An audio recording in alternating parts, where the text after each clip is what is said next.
A large part of my practice is treating shoulder injuries. Some are acute shoulder injuries that happen from a fall or an accident while playing sports. Other injuries are more of a chronic nature that occur over time and increase over time without any one incident that precipitates the pain. The shoulder is a ball and socket joint. The ball sits on the top of the arm bone called the humerus, and the socket sits on one of the corners, one of the three corners of what's called the shoulder blade that sits on the upper part of our chest. The ball and socket of the shoulder makes for a very loose joint, allowing us to put our arm anywhere in space and perform a lot of athletic activity.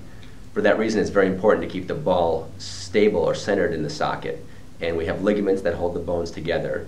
And just as important, we have what are called the rotator cuff muscles. There's a big misperception about what the rotator cuff is. Basically, it's a series of 4 muscles, one on the front, one on the top, and 2 in the back that connect the ball to the socket. They're based on the shoulder blade, and they literally form a cuff of tissue around the ball, and they help to rotate the shoulder in addition to keeping the shoulder stable within its socket. For that reason, they've been named the rotator cuff.